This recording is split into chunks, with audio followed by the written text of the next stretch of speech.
Tahu dari KBA Kebun Jeruk ke sebelah mana? Kebun Jeruk? Oke. KBA Pekayon? Ada. KBA Kebun Pala? Ada di ujung. KBA Pulau Pramuka? Ada sebelah mana? Oh, ujung. Pinang? Ada. Sunterjaya?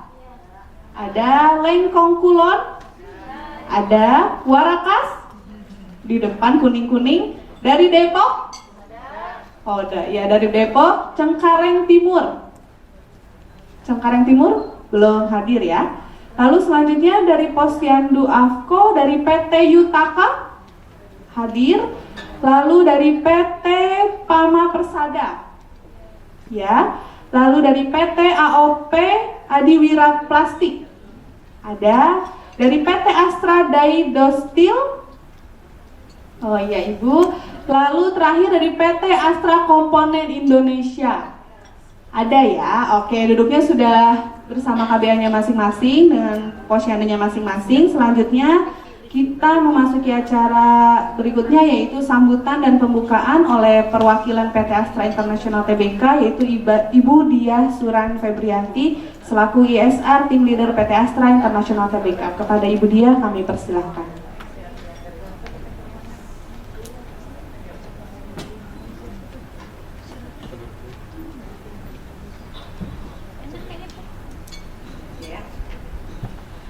Assalamualaikum warahmatullahi wabarakatuh. Ya. Senang sekali ini pertemuan pertama kita di tahun 2018 dan wajahnya sudah tambah muda gitu ya. Saya lihat kayaknya ada penurunan usia gitu. Ya kan? Yang dulunya itu jelita, wah, jelang 50 tahun gitu ya. Sekarang itu ternyata sudah hampir 17 tahun kayaknya. Ya mungkin ini karena tahun lalu banyak sekali berbuat baik, jadi sekarang berkahnya gitu lebih cerah ya. Nah, selamat datang untuk Bu Dr. Gigi Diah sebagai Kasubdit di P2 PTM ya Bu ya, yang mewakili pelaksana harian P2 PTM, Direktorat P2 PTM Kementerian Kesehatan. Kita senang sekali bisa dihadiri oleh Ibu di acara pagi hari ini. Dan tentunya yang saya banggakan teman-teman karena kita seumur ya Bu ya, sama-sama 24 tadi kan ya, teman-teman dari kader Avicenna Astra. Jadi Bu Diah, untuk kader Posyandu, wah kita beri nama keren Bu, namanya kader Avicenna. Tepuk tangan untuk kita semua ya. Dan juga Dr. Dani, terima kasih sudah hampir 3 tahun ini ya bersama Astra mendampingi ibu-ibu yang energik ini untuk membantu masyarakat di sekitarnya agar lebih sehat dan lebih produktif. Dan kami ingin menyampaikan sedikit informasi tentang program yang sudah kita lakukan di tahun 2017, dan tentunya itu karena dukungan penuh dari teman-teman Avicenna Astra.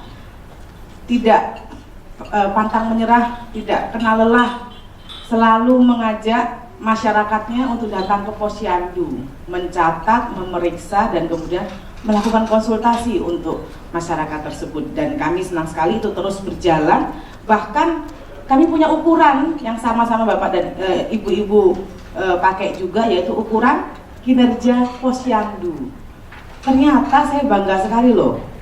Tidak hanya usia yang tambah muda ya, tapi peringkatnya juga tambah baik gitu Posyandunya.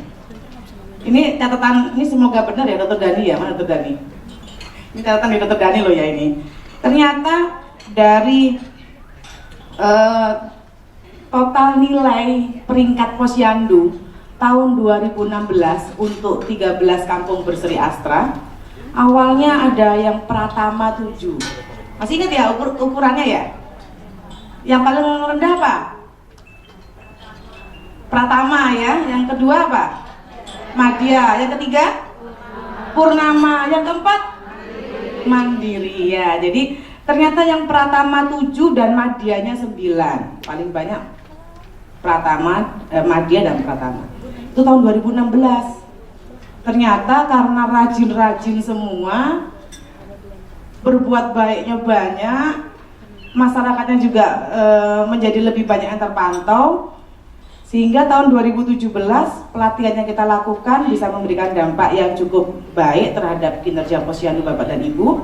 Tercatat yang Madya 9 sudah berkurang menjadi 4. Kemana yang lain? Ternyata mereka maju ke Purnamanya 8 dan Mandirinya 4. Tepuk tangan untuk semuanya dulu. Nah, ini ternyata hasil kerja keras kader-kader Avicenna kita. Bapak, ibu-ibu semua yang ada di sini. Ini nggak ada bapaknya sama sekali ya. Ini tinggal emasnya ini aja nih bagian videonya. Nah, jadi ini the power of emak-emak, bener nggak? Iya, tapi ini yang positif ya. Jadi kalau lihat di YouTube the power of mama kok banyak yang negatif, padahal di sini emak-emaknya positif semua. Applause dulu untuk semuanya deh. Jadi itu Bu Dia, kami perkenalkan teman-teman di sini, semangat-semangat dan kinerja dari Posyandu yang telah diberikan di tahun 2017 cukup membanggakan kami, karena jadi menambah semangat kami untuk mendampingi teman-teman untuk meningkatkan kembali kinerjanya sehingga bisa tercapai ke arah mandiri. Dan siapa saja Posyandu mandiri? Nah, ini saya mau berikan apresiasi, tolong berdiri ya. Yang telah masuk ke Posyandu mandiri, kita beri tepuk tangan untuk KBA Depok. Silakan berdiri KBA Depok. Iya, terima kasih. Kemudian KBA Lengkong Kulon, ya, silakan. Ini ternyata beberapa KBA naik peringkat 2 tangga langsung ke mandiri dari Purnama ya, dari Madya ke mandiri. Dan kemudian yang terakhir nih dari Warakas, mana Warakas? Iya, kita beri tepuk tangan untuk Warakas. Terima kasih, semoga yang Posyandu mandiri ini nanti bisa mengimbas kepada Posyandu di sekitarnya. Karena kami lihat satu KBA rata-rata ada 1-3 Posyandu. Kami berharap teman-teman yang sudah menjadi Posyandu mandiri menjadi fasilitator atau pendamping bagi Posyandu yang ada di satu RW atau satu kelurahan berikutnya. Dan selain dari kinerja yang sudah positif tadi, ternyata saya dapat titipan pesan dari Dr. Dani. Dari beberapa hasil asesmen pendampingan dan juga diskusi dengan Bapak dan dengan ibu-ibu semua, ini kami laporkan kepada Ibu Dr. Diah juga, bahwa sebagian besar memiliki masalah yang sama di keluarga sehat. Dan ini mungkin bisa menjadi trigger kita ketika diskusi tentang Posbindu di hari ini dan besok. Jadi kami dapat catatan ternyata banyak keluarga yang terpapar oleh rokok. Benar ya? Nah, dari mana itu? Dari suami saya, dari anak saya, atau dari mana? Nah, ini tentunya akan menjadi sinyal-sinyal resiko-resiko kesehatan yang akan dihadapi oleh masyarakat di sana, sehingga ini mendorong kader Posyandu untuk mengetahui lebih jauh bagaimana cara mengkonsultasikan masalah ini dengan masyarakat, bagaimana melakukan beberapa kegiatan promotif dan preventif. Nah, hari ini dan besok akan belajar tentang itu. Yang kedua adalah tentang masalah hipertensi, benar ya? Ternyata banyak masalah hipertensi, nanti akan didiskusikan. Dan terakhir adalah masalah KB, benar? Masalah KB. Jadi masih banyak yang lebih dari 3 ya. Ya, baik. Nah, nanti akan didiskusikan kembali. Nah, 1 tahun ke depan kader-kader Avicenna akan nambah ilmu lagi dan siap-siap untuk belajar kembali, karena belajar nggak pernah ada akhirnya. Jadi kita siapkan memfasilitasi kegiatan belajar ini. Jadi yang pertama adalah bagaimana meng-create atau merevitalisasi, menciptakan Posbindu. Dan untuk hari ini kita belajar Posbindu PTM, penyakit tidak menular. Kemudian yang kedua adalah peningkatan kompetensi kader Avicenna biar tambah pinter dalam beberapa isu-isu yang ada di Posyandu dan Posbindu. Ya, selamat datang, silakan kembali masuk ke yang kosong aja, tidak apa-apa, di meja bunda. Nah, yang terakhir adalah program untuk peningkatan penanganan masalah gizi. Jika ditemukan ada bayi-bayi yang kurang gizi, ibu hamil yang kurang gizi, maka teman-teman bisa mengusulkan rencana kegiatannya apa untuk masyarakat seperti ini.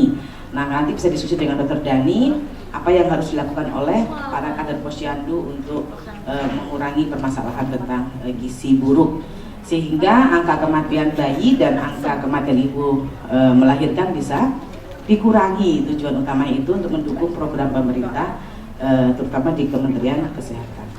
Ya, rasanya itu awal perjumpaan kita di tahun 2018 yang bisa saya sampaikan. Semoga ini nanti akan menjadi jejaring yang selalu aktif. Jangan mau kalah. Instagram semua kampung Berseri Astra sudah punya. Coba, yang sudah punya Instagram mana aja nih? Yang punya Instagram angkat tangan loh. Dari Lengkong, mana lagi yang udah punya Instagram? Instagram Kampung Berseri Astra. Coba, nah ini Mbak Ken akan membuat kuis-kuis menarik nih. Mulai bulan ini sampai bulan November akan ada kuis-kuis menarik tentang posting kegiatan-kegiatan kesehatan di masing-masing kampung berseri, dan akan ada hadiah menarik juga di akhir tahun. Kami tunggu aksi-aksi sosialnya di Instagram itu, silakan diposting, dan kami berharap semua jeripayah dan juga semangat yang tidak henti dari teman-teman kader Avicenna menjadi amal jariah kita di hari kemudian. Baik, terima kasih. Assalamualaikum warahmatullahi wabarakatuh.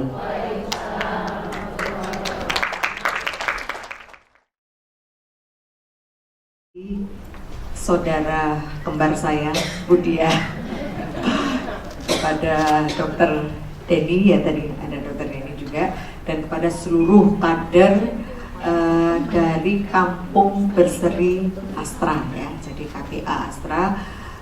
Pertama-tama kami tentunya menyampaikan apresiasi yang setinggi-tingginya kepada PT Astra Internasional yang sudah berkontribusi terhadap atau ikut dalam pencapaian program Indonesia Sehat, ya, mengembangkan program Indonesia Sehat, dan sudah dimulai sejak 3 tahun yang lalu. Ini sesuatu yang patut kita apresiasi karena ini adalah bentuk dari implementasi tanggung jawab, karena kita tahu bahwa kesehatan tidak hanya menjadi tanggung jawab pemerintah, tapi seluruh unsur komponen masyarakat termasuk pihak swasta. Ini kita berikan tepuk tangan dulu ya kepada PT Astra Internasional atas kepeduliannya.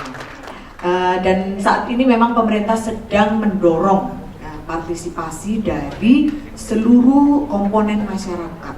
Kita kalau Bapak Ibu semua pernah mendengar, itu pemerintah sudah meluncurkan sejak tahun 2017 yang lalu adalah apa yang dinamakan Gerakan Masyarakat Hidup Sehat, ya, dimana salah satunya itu adalah selain peningkatan konsumsi sayur buah, peningkatan aktivitas fisik, yang satu adalah deteksi dini faktor risiko. Deteksi dini faktor risiko inilah yang menjadi dasar nanti presentasi saya, gitu ya, karena deteksi dini faktor risiko ini yang melandasi upaya promotif preventif pengendalian PTM di tingkat komunitas, yang menjadi frontline services kita di masyarakat. Jadi mungkin saya akan langsung memaparkan, karena saya tadi di salah satunya diberi tugas adalah memotivasi, menginspire, ya, teman-teman sekalian, para sahabat kader, supaya nanti dalam melaksanakan kegiatan Anda betul-betul tahu tujuannya apa yang Anda lakukan, itu the reason behind it itu Anda ngerti, gitu ya. Makanya itu saya akan memberikan highlight dulu apa yang menjadi dasar ininya. Ini bisa langsung ya? Oke. Gak connect kayaknya. Tolong di ini aja. Gak bisa. Ya, tolong langsung aja ya. Next. Ya. Next terus ya. Jadi kita tahu bahwa saat ini tantangan Indonesia sebagai bagian dari negara global, ya, di dunia, itu kita harus mencapai apa yang dinamakan Sustainable Development Goals, dimana kalau di dulu itu di 2015 MDGs ya, Millennium Development Goals, Indonesia itu target globalnya itu tidak ada terkait dengan penyakit tidak menular. Tapi dalam dekade belakangan ini disadari bahwa penyakit tidak menular ini akan menjadi ancaman terhadap pembangunan secara keseluruhan. Karena apa?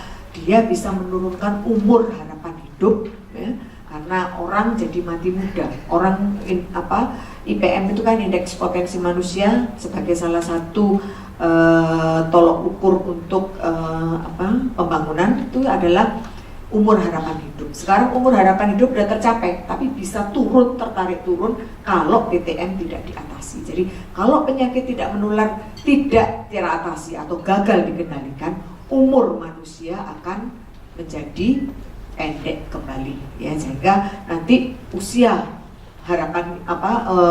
produktifnya akan berkurang, dalisnya akan turun, banyak sekali implikasinya, termasuk terhadap yang di negara-negara kecil sekarang ini ya, seperti di Tuvalu, di negara-negara Fiji itu dikhawatirkan akan genoside satu negara. Jadi kalau satu negara penduduknya cuma 250.000, angka prevalensinya DM-nya 50, dalam 5-10 tahun mendatang habis bangsanya. Karena apa? Penduduknya udah mati semua gitu ya, nggak ada lagi bangsa. Itu yang dikhawatirkan di tingkat global. Oleh karena itu di Sustainable Development Goals diangkat ya, itu menjadi concern utama yang ketiga ini ya, 3.41 adalah menurunkan angka kematian prematur ya. Prematur itu adalah kematian di bawah 70 tahun ya. Jadi manusia tidak boleh meninggal sebelum usia 70, karena yang dianggap natural kematian fisiologis adalah kematian di atas 70, kecuali kalau karena kecelakaan, karena unsur-unsur lain, tapi bukan karena kesehatan ya. Lanjut terus next ya. Belum balik. Ya, ini adalah indikatornya di tingkat global. Untuk mencapai ini, karena waktu kita kan 2030 itu tidak banyak lagi, jadi cuma tinggal 12 tahun lagi. Kita harus memfokuskan upaya kita pada upaya yang bisa memberikan daya ungkit ya, cepat terhadap pencapaian indikator tersebut. Oleh karena itu kita memfokuskan pengendaliannya pada 4 penyakit PTM utama yang berkontribusi terhadap 60% angka kematian, yaitu penyakit diabetes mellitus, kemudian paru kronis, kardiovaskuler, dan satu lagi adalah kanker ya. Ini 4 penyakit PTM utama ini mempunyai hal yang khas. Yang khas itu adalah dia dapat dicegah 80%-nya ya, dapat dicegah dengan mengendalikan faktor risiko bersamanya atau common risk factor. Jadi common risk factornya adalah diet yang tidak sehat ya. Diet tidak sehat itu isinya dietnya tidak balance ya, banyak proporsi karbohidrat, protein dan seratnya itu tidak proporsional, kemudian kurang serat ya, karena konsumsi serat ini buah sayur itu sangat berpengaruh terhadap kejadian penyakit tidak menular. Ini kurang serat buah sayur dan juga GGL ya, konsumsi gula, garam, lemak, ini harus diwaspadai untuk diet tidak sehatnya itu tadi ya. Kemudian yang kedua adalah kurang aktivitas fisik, faktor risikonya. Yang ketiga adalah tadi sudah disebutkan merokok atau terpapar asap rokok. Jadi perokok pasif juga harus waspada karena dia mempunyai faktor risiko yang sama dengan perokok yang aktif ya. Dan yang keempat adalah terakhir adalah konsumsi alkohol. Jadi kalau konsumsi alkohol itu hanya di wilayah-wilayah tertentu yang menjadi permasalahan. Di wilayah Indonesia ini alhamdulillah kita protektif karena apa? 87% masyarakat kita Islam dan kita tidak mengkonsumsi alkohol. Jadi ada protective behaviornya untuk alkohol. Tapi untuk 3 yang lain, faktor risiko yang lain, semakin the more we have the risk, itu the more probable kita untuk having the disease. Jadi semakin kita banyak ya, faktor risikonya, semakin memungkinkan kita terjadi penyakit tidak menular. Jadi setiap orang harus melakukan assessment, ya, melakukan pemeriksaan apakah mereka mempunyai faktor risiko tersebut. Dan kalau mereka mempunyai faktor risiko tersebut, harus dilakukan intervensi untuk memutus onset of disease, ya. Karena begitu kita tetap engage, ya, jadi nggak pernah aktivitas fisik mager, setiap kali mau disuruh aktivitas fisik alasan terus, besok gitu kan, akhirnya sampai 5 tahun kemudian terkena diabetes. Kok bisa ya saya kena diabetes, nanya gitu kan. Kok bisa ya saya kena serangan jantung, kok bisa ya, padahal dia sudah tahu gitu kan. Nah, kalau dia assess faktor risikonya, dia akan bisa memprediksi kapan dia terkena penyakit tersebut. Dan ingat, once you get the disease, you live with it. Jadi penyakit tidak menular yang saya sebutkan tadi adalah penyakit yang tidak bisa disembuhkan. Jadi hanya bisa dikendalikan, ya. Oleh karena itu, dan dikendalikan itu dengan mengatur hidup Anda. Jadi makannya juga harus diatur, kemudian harus dipantau terus gitu kan, kemudian dan lain-lain. Oleh karena itu kita arahnya sekarang lebih baik kita mencegah daripada kita sudah jatuh sakit, ya. Kalau sudah jatuh sakit itu implikasinya banyak. Ingat bahwa penyakit tidak menular yang saya sebutkan tadi itu adalah penyakit yang vulnerable, rentan untuk terjadi komplikasi macam-macam, ya. DM dan hipertensi itu berpotensi untuk menjadi komplikasi terjadinya stroke, serangan jantung, gagal ginjal dan lain sebagainya, yang implikasinya terhadap UUD, ujung-ujungnya duit, ya, kantongnya akan bolong, ya. Setiap terkena penyakit tersebut kantong akan terkuras. Anda harus kontrol bolak-balik ke dokter. Makannya harus diatur, kualitas makannya harus relatif, nggak bisa lagi makan jajanan di warung-warung gitu ya, harus yang betul-betul terjaga. Tentunya kan ada implikasi terhadap pembiayaan, ya. Lanjut terus. Nah, ini yang dipantau di tingkat global ini tadi, ya, ini adalah keseluruhan yang terkait dengan faktor risiko. Jadi aktivitas fisiknya, dan harus diperhatikan juga obesitas, ya. Ini konsumsi tembakau dan lain sebagainya. Ini adalah hal-hal yang harus dipantau kita dari hulu ke hilir, ya. Setiap orang harus mengakses faktor risikonya, harus melakukan intervensi diri sendiri atau dilakukan intervensi di tingkat kelompok atau masyarakat, ya. Kemudian kalau sudah sakit harus ditata laksana sesuai standar. Jadi DM hipertensi Anda tidak tata laksana, tidak mengakses ke layanan, tidak diobati sesuai standar, akan nggak apa-apa, dia nggak masalah bagi DM hipertensi katanya. Saya akan jalan terus, ya, jalan terus akan menimbulkan komplikasi mulai dari ujung rambut sampai ujung kaki, ya. Ujung kaki bisa stroke, ya, bisa kena mata, bisa buta, kemudian bisa kena gagal ginjal, hemodialisis, kena jantung, gagal jantung dan sebagainya, ya. Bisa gangren, bisa diamputasi, ya. Jadi kalau hidup dengan penyakit PTM itu adalah enak atau tidak enak? Tidak enak, ya. Kalau dia cepat diobati, dia bisa tidak timbul komplikasi tadi. Tapi kalau sekali sudah timbul komplikasi, Anda kalau sudah terkena stroke, stroke-nya tidak recover, itu menjadi orang yang vegetatif, seumur hidup akan bergantung kepada orang lain, ya. Warisan yang tadinya disiapkan untuk anak-anak jadi habis, ya, untuk mengobati sendiri, kemudian meninggalkan utang. Jadi alih-alih didoakan oleh anaknya, tidak jadi didoakan, ya, orang tuanya, karena ninggalin utang. Jadi disambat kalau bahasa Jawanya itu, ya. Lanjut terus, agak cepat. Nah, ini yang saya sebutkan balik-balik, ya.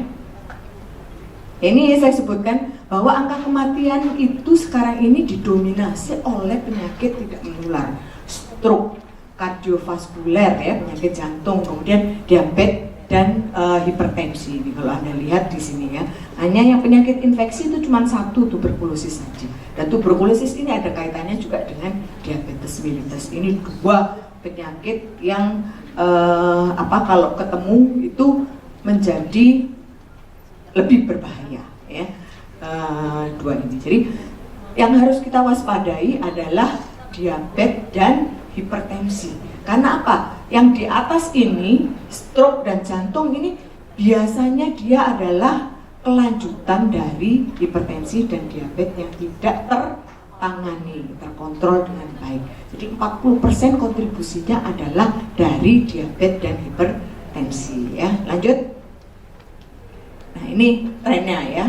Jadi ini adalah faktor-faktor yang berpengaruh terhadap kejadian end of journey-nya itu adalah stroke dan penyakit jantung. Jadi itu dipengaruhi oleh berbagai macam, dan yang predominan ini Anda lihat ini adalah sampai alkohol use ini ya. Jadi yang tadi saya sebutkan, kenapa kok kita faktor risiko bersama tadi harus kita perhatikan dan kita kendalikan, dan itu nanti esensi utama dari Posbindu PTM. Tugas di Posbindu PTM adalah mendeteksi faktor risiko, memodifikasi, tidak setelah dideteksi didiamkan, tapi memodifikasi faktor risiko tersebut ya, di tingkat individu, di tingkat kelompok maupun di tingkat komunitas, supaya onset of disease-nya, perjalanan penyakitnya terputus, tidak jadi diabetes, tidak jadi orang yang gemuk, orang yang makan ininya kurang, kalau udah diintervensi makan sayurnya kurang, diintervensi dia berubah perilakunya, dia onset of disease-nya terputus ya. Dan kalau onset of disease-nya terputus, orangnya selamat, tidak sakit, apa yang diperoleh oleh kader? Yang diperoleh oleh kader apa manfaatnya? Amal jariah. Anda mengurangi mudarat kepada orang lain ya, apalagi kalau bisa diselamatkan. Kalau dia misalnya jadi sakit terus gak bisa nyekolahin anaknya dan lain sebagainya, Anda berbuat baik tadi, merubah dia jadi dia gak sakit, anaknya bisa jadi sekolah, itu amal jariah yang luar biasa untuk Anda. Nah, itu yang mungkin harus menginspire diri Anda gitu ya, sehingga Anda dalam melakukan ini adalah investasi ukhrawi bagi Anda. Selain mungkin Anda tentunya bisa lihat ya, tadinya Bu A, Bu Polan itu perilakunya gak karu-karuan gitu kan, terus setelah Anda intervensi menjadi baik, dia terus menjadi sehat, Anda mempunyai kepuasan secara batin juga ya. Itu yang arahnya ke sana. Lanjut terus. Nah, ini implikasi berikutnya itu adalah beban terhadap pembiayaan kesehatan ya. Jadi kalau diabetes misalnya, kalau mempunyai faktor risiko tadi, diintervensi, butuh duit nggak? Merubah Anda dari nggak aktif ya, hidup sedentary menjadi hidup aktif, perlu duit nggak? Nggak perlu, niat yang perlu ya. Pola makan tadinya nggak sehat menjadi sehat, perlu duit nggak? Loh, orang Anda juga makan, iya kan? Anda juga makan, cuma diatur makannya gitu kan, cuma diatur. Makan sayur, tambah makan sayur, tambah duit nggak? Daging diganti sama sayur, mahal mana? Nah, cuman disuruh ngurangi switch ya, dari tadinya makannya banyak proteinnya, beli minyak, dirubah menjadi konsumsi yang lebih sehat, lebih banyak sayur buah, sayur tanam aja di pekarangan ya, tanam sayur pekarangan, tanam pepaya, perlu nggak pepaya dipelihara? Nggak perlu, di tempat saya itu dilemparin aja benihnya berdiri sendiri, daunnya bisa dimakan, buahnya bisa dijadikan sayur pepaya. Yang penting itu ada niat dan usaha. Nah, jadi uang perlu nggak? Nggak perlu, karena iya Pak, Anda kan tetap makan, cuman makannya diatur. Ya, jadi jamu, jaga mulut juga gitu kan. Jadi tidak langsung 3 biji sini, ini dalam sekali pertemuan Anda bisa lihat ini mulai mengatur, tidak hanya lapar mata, ini lapar dilihat. Ini satu berapa? 150-200 kalori. Kalau Anda makan 3 sudah 700 kalori. Kebutuhan Anda berapa? 1800 kalori. Kalau sudah makan ini, puasa jangan makan siang. Karena ini sudah satu porsi makan. Tadinya tahu nggak? Nggak kan? Makanya kita harus hati-hati gitu ya. Kalau pesta juga demikian.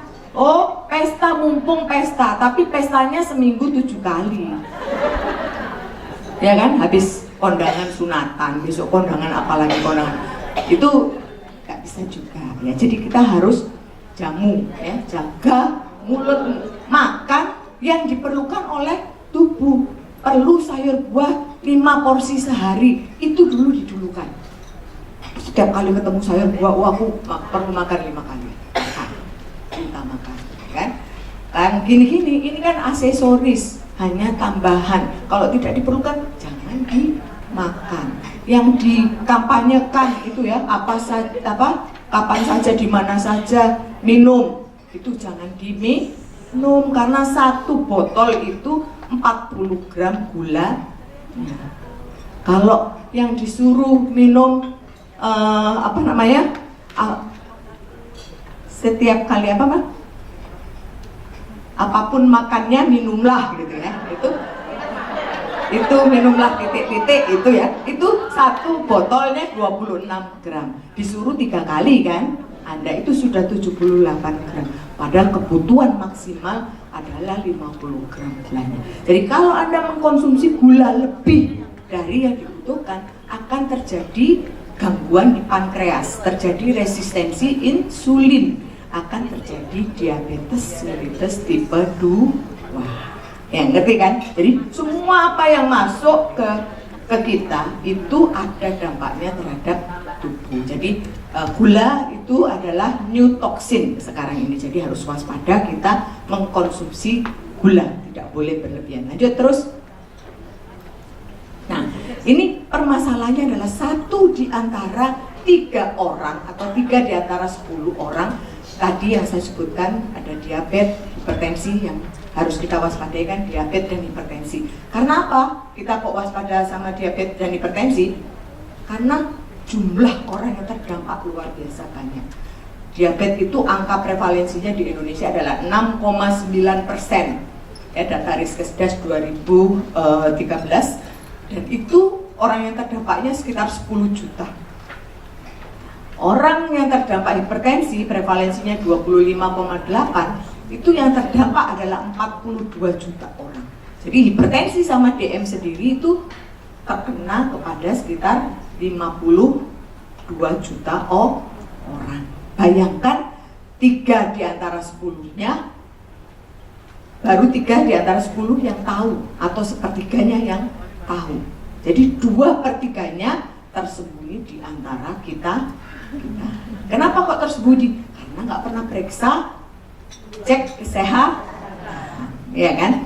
Karena nggak kesehatan, nggak tahu gitu. Oh, saya ngaku sehat-sehat gitu, tapi ternyata setelah dicek gula darahnya tinggi gitu kan, tensi darahnya tinggi. Nah, itu kita nggak waspada. Oleh karena itu perlu sekali adalah deteksi dini faktor risiko atau cek kesehatan secara teratur. Tidak perlu yang komprehensif, at least yang mendeteksi faktor risiko tadi ya, untuk faktor risiko biologis maupun faktor risiko perilaku ya.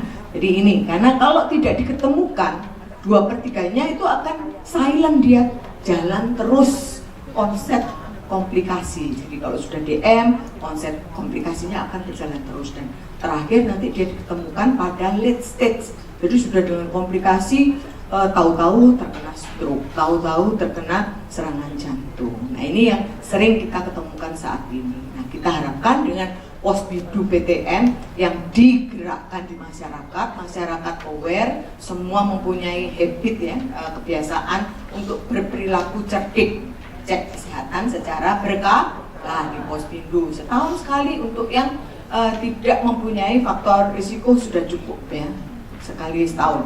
Kalau yang mempunyai potensi obesitas dan lain sebagainya mungkin 6 bulan sekali, tapi kita dorong setahun sekali ya, untuk melakukan pemeriksaan supaya tahu dan terdeteksi dan bisa dibantu oleh komunitas seperti kader-kader kesehatan Astra ini ya, karena Anda nanti yang akan menjadi prime mover, agent of change bagi orang-orang yang berperilaku berisiko tadi supaya terputus onset of disease-nya ya. Lanjut terus. Nah, ini yang saya sebutkan tadi ya, jadi hipertensinya 42 juta, obesitas ini juga luar biasa tinggi, dan diabetes mellitus ya 10 juta. Nah ini yang harus disadarkan nanti ya, Anda harus merich mereka. Oleh karena itu polanya Posbindu PTN sekarang adalah total coverage seluruh usia 15 tahun ke atas di wilayah Anda. Jadi kalau Anda kampung ini adalah basisnya apa? RW ya tadi ya. Jadi Anda harus melakukan pemetaan di RW jumlah orang dengan usia 15 tahun ke atasnya berapa. Nah itu yang harus dijangkau. Harus bisa memastikan at least setahun sekali mereka dijangkau. Dan kalau mereka berperilaku berisiko harus dilakukan intervensi ya, or pemicuan gitu untuk merubah perilakunya. Dan kalau ketemu mempunyai potensi DM atau potensi hipertensi, segera rujuk supaya bisa ditata laksana dan dilakukan prevensi sekunder ya, supaya tidak berlanjut menjadi komplikasi macam-macam yang menimbulkan potensi untuk kematian dan disabilitas ya. Lanjut terus. Nah ini kondisi kita ini sangat miris, memprihatinkan ya, karena ternyata penduduk Indonesia ini yang mager atau sedentary, mager itu malas bergerak gitu kan, itu 26,1%. Jadi datang, duduk, diam, kemana-mana naik gojek, apa-apa pesen GoFood gitu kan, jadi nggak pernah jalan. Kalau dulu masih suka kalau kita mau beli apa-apa kita ke warung ya, kita jalan kaki. Sekarang ada GoGo itu, jadi semuanya pakai aplikasi Go gitu ya. Jadi dan itu mengurangi silaturahmi kepada tetangga juga. Jadi tolong bisa dimanfaatkan tapi jangan di-abuse. Ya kalau dalam kondisi mendesak oke lah, tapi kalau tidak sehari-hari ya tetangganya jualan apa ke tetangga lah, warung gitu kan, sambil nanti melakukan hal-hal yang positif. Kalau tetangganya perlu diintervensi, dilakukan intervensi ya. Jadi ini arahnya, dan ini pola untuk aktivitas fisik ini, pola parenting sangat penting sekali. Kalau ibunya mager, bapaknya mager, anak-anaknya ibunya habis dari kerja ya kan, rapat-rapat kayak gini, duduk juga, pulang nonton sinetron ya kan, sinetron Korea, sinetron Turki ya, sekarang lagi musim. Begitu anaknya bilang, mak mau main petak umpet, mau apa? Has, kamu gitu aja dikasih apa, suruh ini ya, dikasih HP, suruh mainan sendiri. Nah ini adalah pola parenting yang salah. Jadi balik back to basic. Zaman saya dulu, saya masih main petak umpet, masih main gobak sodor sama orang tua saya. Ayah saya tuh sangat rajin, sehingga kita aktif polanya ya. Nah ini tolong diberikan perhatian kepada anak-anak, sepedaan ya, sekarang gowes, anak ajak gowes gitu ya. Ayo nak, sudah sore nih, udah enak, yuk gowes gitu ya. Jadi sepedaan atau jalan kaki ya, hal-hal yang sederhana. Ajak anak ke lapangan, dia suruh lari-lari, Anda juga ikutin gitu ya, lari-lari kecil. Ini pola parenting yang penting ya. Kemudian 93,5%-nya itu tidak mengkonsumsi cukup buah dan sayur, 5 porsi. Kalau ditanya, ini Bu makan sayur buah? Iya makan. Berapa porsinya? Ya itu di warung Padang kan ada juga. Di warung Padang ada sayurnya juga. Cukup nggak itu porsinya? Karena di Padang itu aksesoris sayurnya, ya. Karena apa? Porsi yang dianggap cukup itu kalau sayur adalah 1 mangkok atau sekitar 100 gram. Buah dan sayur adalah sekitar 100 gram. Itu adalah 1 porsi. Jadi perlu 5 porsi. Jadi kalau makan bakso jangan dibanyakin minyak, minta toge sama sawinya yang banyak, penuh gitu ya. Lalu pakai, dan diperhatikan orangnya. Kalau Anda makan bakso itu harus dilihat, ditungguin. Bakso mie ayam ditungguin di depannya.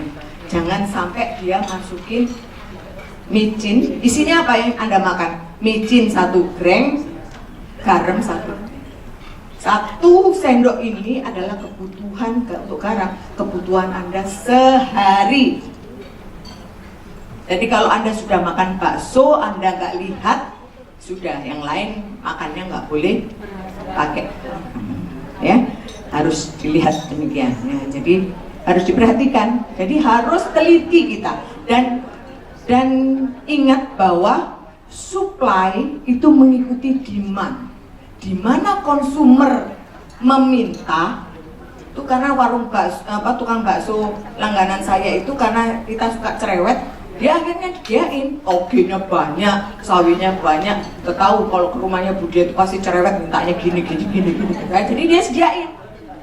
Di dekat kantor juga demikian. Jadi semua itu adalah demand creating supply.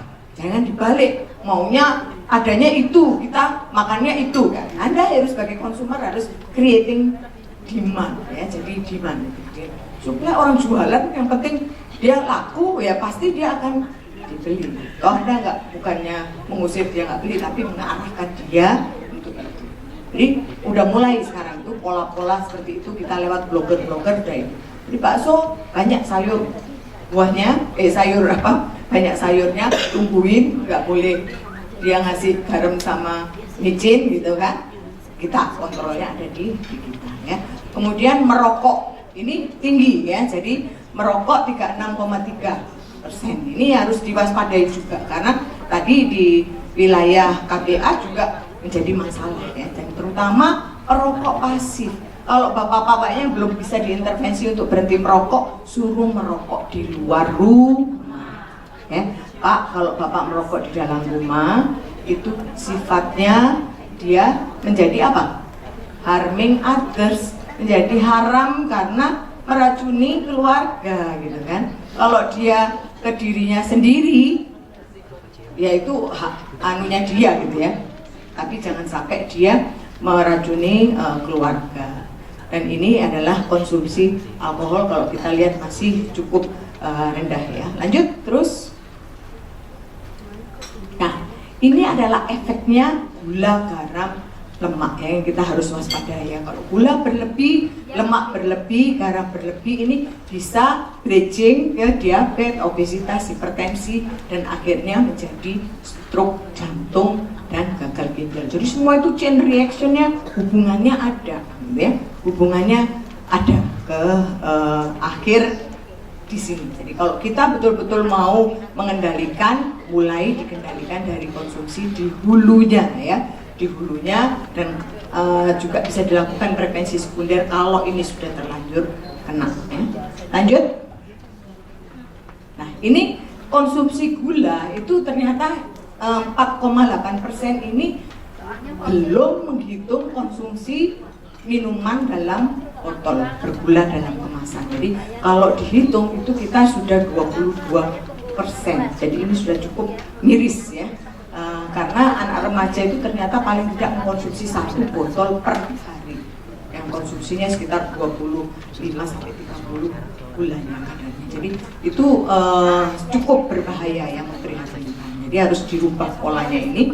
Kemudian konsumsi garam juga cukup tinggi ini di sini, karena semua makanan kita yang suka mie itu konsumsi sodiumnya sangat tinggi juga, ya. Kalau mie itu sebulan sekali boleh, ya, tapi jangan setiap hari atau setiap minggu. Kemudian konsumsi lemak juga demikian. Yang luar biasa, lemak itu adalah goreng. Manusia Indonesia itu tidak bisa hidup tanpa gorengan. Jadi harus dirubah, ya. Karena konsumsi gorengan ini berbahaya, karena bisa merubah lemak yang sehat menjadi lemak yang tidak sehat, ya, yang berbahaya untuk tubuh. Lanjut terus. Nah, ini arahnya kita menuju ke bonus demografi. Jangan sampai kita malah menjadi disaster, ya. Nanti kan diramalkan 2030 itu penduduk Indonesia usia produktifnya besar. Tapi kalau sudah penyakitan, sudah terkena stroke, sudah kena DM, itu tidak mempunyai daya saing yang luar biasa dan akan menjadikan beban. Jadi anak-anak sekarang, jangan ibu-ibu itu hanya invest, oh pinter, raportnya bagus. Nanti sudah S2, S3, STLR, pulang ke Indonesia, misalnya sudah dapat beasiswa macam-macam, pulang ke Indonesia, stroke, meninggal ibunya. Aduh, nak ditangisi macam-macam. Karena apa? Lalai orang tuanya. Hanya aspek kognitif aja yang diperhatikan, aspek kesehatannya tidak diperhatikan. Jadi Anda investasinya jadi mubazir, sudah nunggu lama-lama, giliran mau mengunduh, panen, udah nggak ada. Nah, ini yang harus diperhatikan, ya. Lanjut, terus, ya. Nah, karena tadi hal-hal yang penting tadi, kebijakannya PTM ini sekarang menjadi prioritas. Jadi di seluruh kebijakan nasional tentang kesehatan itu PTM ada. Di RPJMN itu ada 3 indikator sasaran pembangunan nasional, itu ada obesitas, hipertensi, dan merokok usia muda. Di Germas kita tahu ada apa? Germas apa di Germas? Hidup sehat.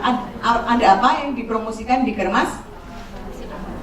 Aktivitas fisik, makan buah sayur, deteksi dini atau cek kesehatan secara berkala. Tiga-tiganya tadi kaitannya dengan apa? Penyakit tidak menular. Jadi sebetulnya Germas adalah merupakan upaya promotif preventif pengendalian penyakit tidak menular. Nah, ini yang perlu Anda ingat, ya. Kemudian di standar pelayanan minimal juga masuk, di Renstra masuk, dan sebagainya. Jadi sudah masuk di semua kebijakan Kementerian Kesehatan dan juga kebijakan lintas sektor, karena Germas ini adalah lintas sektor, SPM juga lintas sektor, ya. Lanjut. Nah, ini adalah indikator-indikatornya, saya lewati aja, nggak usah terlalu ini. Lanjut, terus. Nah, ini di PSPK tadi juga sudah disebutkan, ya. Di PSPK kita ada 2, hipertensi dan keluarga dan merokok, ya. Jadi ada hipertensi dan merokok. Lanjut. Nah, fokus kita itu adalah kita mencoba menjaga orang yang sehat. Orang yang sehat ini 70% masih, yang sakit 30%, ya. Jadi orang yang sehat supaya tetap sehat, tidak menjadi sakit. Orang yang sakit cepat diketemukan dan cepat diakseskan ke layanan supaya tidak timbul komplikasi macam-macam. Nah, tujuan kita adalah fokus ini. Jadi upaya kita nggak mau nunggu yang sakit, tidak mau menunggu orang yang sehat ini jadi berisiko kemudian develop onset of disease, ya, menjadi terkena penyakit menjadi disabilitas, menjadi ini. Itu kan terus bergerak, ya, chain reaction-nya terus bergerak. Oleh karena itu kita tangkap di hulu. Sasaran kita yang utama, masyarakat yang sehat kita selamatkan dulu, ya. Kita selamatkan supaya dia tidak berisiko, tidak menjadi onset of disease, ya. Karena itu tadi ingat, PTM utama 80%-nya bisa dicegah dengan mengendalikan faktor risiko. Jadi kita dorong masuk menjadi upaya promotif preventif yang utama. Melalui apa? Upaya kesehatan berbasis masyarakat. Dimobilisasi masyarakat supaya bertanggung jawab tidak hanya terhadap dirinya tapi juga terhadap komunitas. Karena nggak mungkin semua pemerintah yang mengerjakan. Jadi masyarakat, unsur masyarakat harus digerakkan juga untuk itu, Jadi ini arahnya adalah supaya ke sini ya. Kemudian yang sakit diarahkan ke sini. Lanjut terus. Ya ini, dan kita juga harus memulai sesuai dengan siklus kehidupan. Jadi mulai dari anak kecil itu sudah dipantau. Jadi selama ini kan kita di tumbuh kembang kita selalu aspek yang dia kalau kurang gizinya ya, tingginya kurang, stunting dia dikasih PMT. Ya. Nambahnya tingginya enggak, melebar ke samping, akhirnya jadi apa? Obesitas mulai anak. Gitu ya. Nah, itu salahnya. Jadi dipantau tumbuh kembangnya itu adalah harus proporsional sesuai tinggi dan berat badan. Kelihatannya anaknya beratnya kurang sesuai umurnya, tapi kalau dilihat proporsi antara tinggi dan berat, dia memang pendek, masa pendek beratnya lebih gitu kan. Jadi itu harus dihitung secara proporsional dan ini sesuai siklus kehidupan harus dipantau ya. Lanjut terus germas. Lanjut ini cepat aja germas terus. Jadi ini adalah gerakan yang diluncurkan oleh Presiden Jokowi pada tahun 2017 ya. Ini mengajak masyarakat untuk mulai menciptakan lingkungan dan perilaku yang kondusif untuk pencegahan pengendalian penyakit tidak menular ya, upaya promotif preventifnya. Lanjut. Terus ini tujuannya dan melibatkan semua pihak. Lanjut terus. Nah, ini kegiatan Germas di 2016-17 itu difokuskan pada peningkatan konsumsi sayur buah, aktivitas fisik sama memeriksa kesehatan secara rutin. 3 ini ya. Dan ini dilakukannya adalah di Pospindu PTM ya. Jadi ini didorong di tingkat komunitas dilakukan di Pospindu PTM. Lanjut. Nah, ini konsumsi buah sayur harus 5 porsi ya minimal gitu. 3-4 porsi sayur setiap hari, 2-3 porsi buah setiap hari. Dan ingat porsinya jangan porsi pelit, porsinya porsi standar ya. Jadi kalau paya ya 1 potong segini gitu ya, jangan sepotong kecil segini gitu kan, itu porsi pelit gitu kan. Kayak di pesawat, Anda kan di pesawat dikasih 1 potong paya, 1 potong melon, 1 potong apa ya, 3. Itu sudah memenuhi 1 porsi belum? Belum. Pada 100 gram itu hanya aksesoris ya, jadi harus diperhatikan intinya ya. Lanjut. Nah, aktivitas fisik juga. Nah, ini role model ini penting sekali ya. Jadi ibu-ibu kader itu nanti jadi role model. Jadi sekarang kan banyak dikembangkan olahraga rekreasional ya. Jadi kayak seperti poco-poco, sajojo dan lain sebagainya. Dan itu Anda bisa melakukan gitu ya. Dan tapi dimeniti ya, karena kalau kita anggap itu sebagai aktivitas fisik, sekali Anda dansa-dansi itu 10 menit harusnya minimal ya. 10 menit itu bisa diulang, pagi 10 menit, siang 10 menit, malam 10 menit, itu jadi 30 menit gitu ya. Tapi kalau cuman habis gini-gini udah selesai ya udah nggak dianggap kumulatif gitu ya. Jadi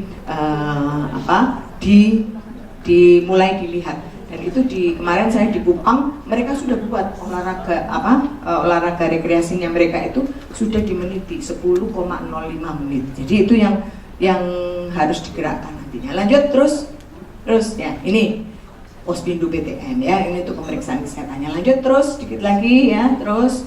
Nah, ini dasar-dasar kebijakannya Pospindu. Lanjut nanti akan dibahas lebih rinci, saya udah melihat materi-materinya yang ada. Jadi prinsipnya Pospindu itu ada 3 aktivitas utama. Aktivitasnya apa yang pertama? Pemeriksaan faktor risiko perilaku dan faktor risiko biologis ya. Pemeriksaan faktor risiko perilaku dan biologis. Perilakunya meliputi apa? 4 faktor risiko bersama tadi ditambah beberapa faktor risiko yang lain. Ada gangguan penglihatan, ada gangguan pendengaran, ada SRQ ya, gangguan mental emosional dan lain sebagainya ya. Kemudian yang kedua, ini yang penting adalah kalau sudah diketahui Anda ketemu dengan masyarakat yang berisiko, harus dilakukan intervensi faktor risiko, dijadwalkan, Bu, Pak, Anda Anda ini berisiko loh, gitu kan. Kalau nanti dibiarkan bisa sakit, gitu.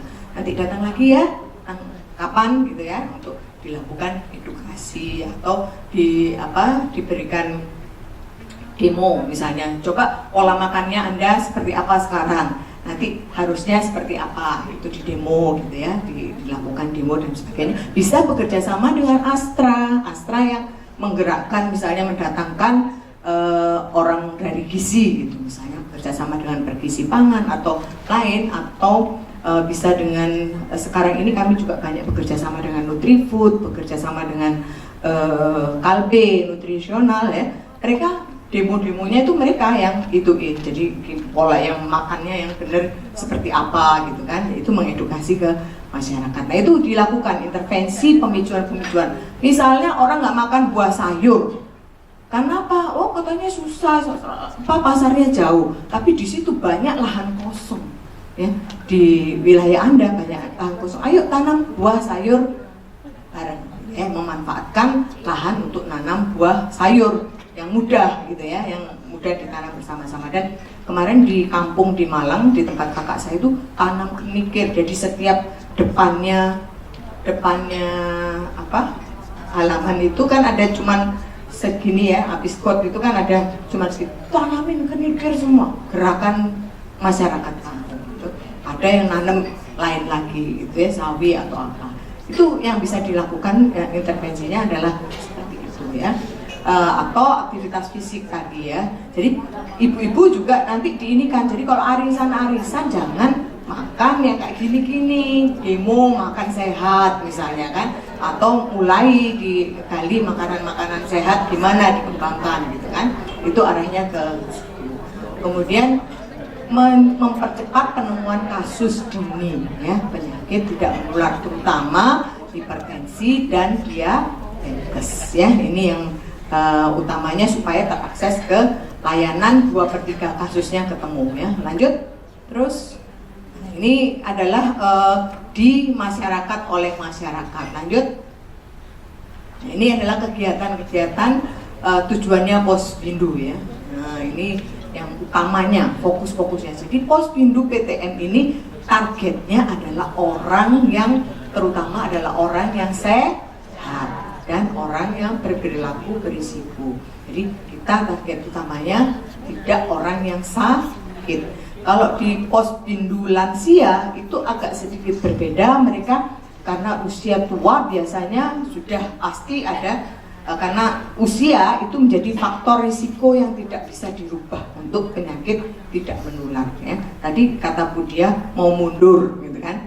Kalau orang mau mundur mau Bu gitu kan, banyak mundur umurnya gitu, nggak jadi 60 dikorting 10% jadi 50 jadi 50, banyak yang mau. Tapi itu secara natural gitu, faktor risiko umur itu tidak bisa dirubah. Itu adalah faktor risiko PTM yang tidak bisa dirubah. Jadi the more probable orang untuk menjadi PTM karena usia ya. Lanjut. Nah ini adalah kegiatannya, mengetahui faktor risiko, melakukan intervensi, modifikasi, dan melakukan rujukan bagi kasus-kasus yang berpotensi DM. Jadi ingat bahwa di Posbindu Anda adalah mendeteksi kasus berpotensi DM dan hipertensi, bukan mendiagnosa. Oleh karena itu kader bisa melakukan, karena hanya mengidentifikasi potensi ya, supaya bisa menemukan cepat kasus-kasus tadi ya. Lanjut. Ini yang dilakukan meja 1, 2, 3, 4. Jadi nanti akan dijelaskan lebih lanjut itu ya, apa aja kegiatan di meja-mejanya itu. Lanjut. Nah, ini adalah yang dilakukan pemeriksaannya. Jadi ada pemeriksaan faktor risiko perilaku lewat wawancara terarah. Jadi ada kemudian pengukuran lingkar perut dan BMI, cek kolesterol, cek gula darah, cek tekanan darah, dan gangguan penglihatan pendengaran, serta ini. Untuk wanita, IVA. Kita mempunyai filter, jadi untuk gula darah dan kolesterol tidak semua orang harus diperiksa. Jadi ada filternya, usia 40 ke atas usia 35 ke atas diperiksa, ini 2. Kalau usia di luar itu tapi mempunyai faktor risiko, misalnya obesitas atau ada riwayat, itu boleh diperiksa supaya kita bisa mendeteksi lebih awal ya. Tapi kalau usia 15 tahun, usia 17 tahun nggak ada faktor risiko, dia proporsional BMI-nya, ya nggak usah diperiksa ya, supaya ngirit tidak mubazir gitu ya untuk sana. Dan itu memang sudah diisyaratkan di tingkat global ya, supaya kita efektif dan efisien. Lanjut terus ini pemeriksaannya, rujukan Posbindu sampai ke puskesmas utamanya ya sebagai gatekeeper, terus kemudian ke rumah sakit. Semuanya ditunjang oleh sistem informasi berbasis web. Jadi kita sudah mempunyai sistem informasi berbasis web. Jangan sampai Anda tidak menginput data di sistem informasinya, karena nanti kalau Anda semua nanti 70 KPA-nya Astra itu menginput data Posbindunya, itu nanti kita bisa buatkan profil ya, profil daerah binaan Astra untuk Posbindu. Jadi gimana di wilayah-wilayah intervensi Anda itu memberikan dampak atau tidak terhadap kejadian penyakit atau terjadi penurunan faktor risiko enggak di wilayah binaannya, itu kita bisa lakukan pantau, bisa melakukan trend analisis ya, karena Anda kan proyeknya proyek lama ya, proyek yang tahunan gitu maksudnya. Lanjut.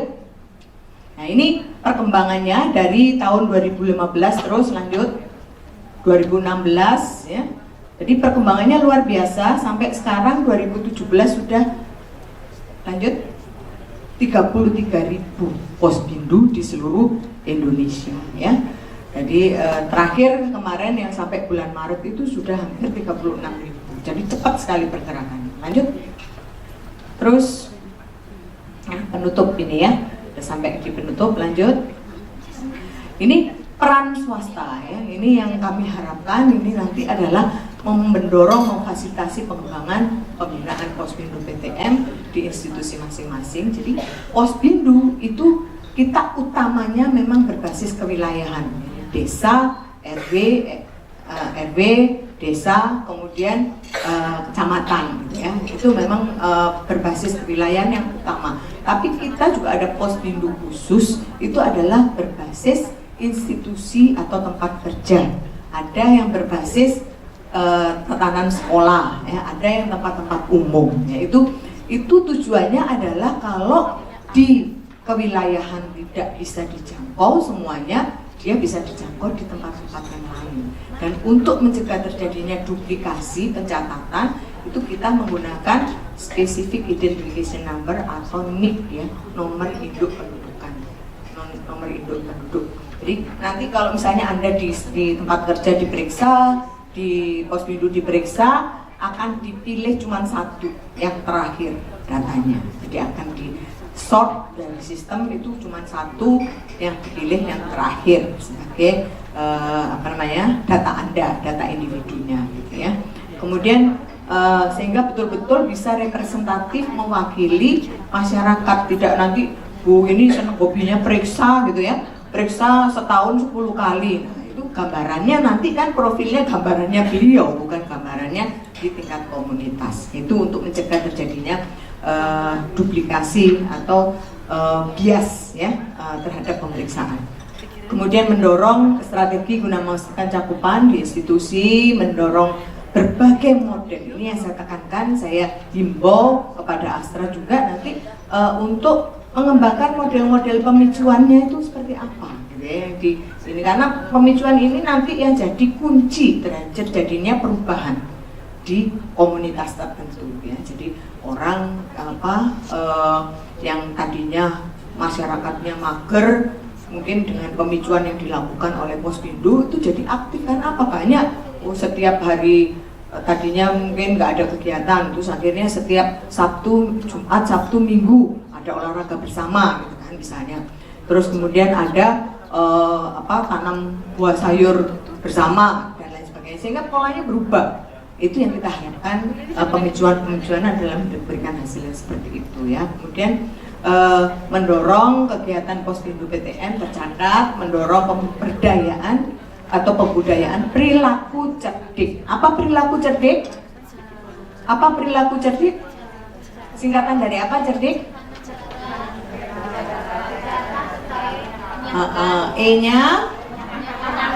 Oke, kemudian R-nya? Pinter. T-nya? Iya, kemudian I-nya? Oke, K-nya? Iya, pinter-pinter sudah ya, nggak sia-sia rupanya ya. Jadi kader KBA ya. Oke.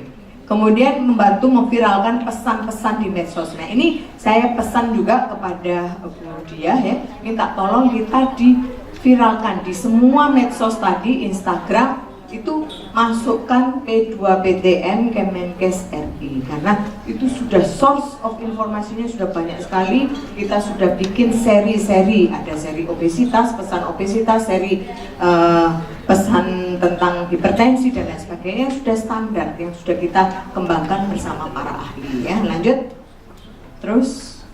Nah ini adalah cerdik di sekolah, cerdik ya, ini singkatan cerdiknya. Lanjut. Nah ini medsos kita ya, jadi http p2ptn.kemkes.co.id, ini source nanti yang bisa dipakai untuk informasi-informasi kesehatan terkait dengan PTM ya. Lanjut.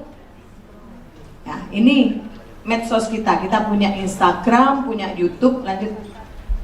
Instagram, YouTube dan lain sebagainya, Facebook ya, itu yang reach kita udah di atas 100.000 ya, like and share-nya sudah di atas 100.000, jadi cukup potensial dan sudah kita didatangi berbagai macam perusahaan untuk iklan ya, mereka mau menumpang iklan di kita gitu, menitipkan iklan, tapi kita belum terima. Jadi kita buat seri-seri, jadi sangat informatif sekali, silahkan diakses dan di-linkkan dengan Instagram yang nanti dikembangkan oleh Bapak Ibu sekalian. Saya rasa mungkin itu yang bisa saya sampaikan. Mudah-mudahan apa yang bisa saya sampaikan tadi memberikan pengkayaan kepada Bapak Ibu sekalian dan bisa memberikan inspirasi untuk melaksanakan tugas Anda di masa yang akan datang. Assalamualaikum warahmatullahi wabarakatuh.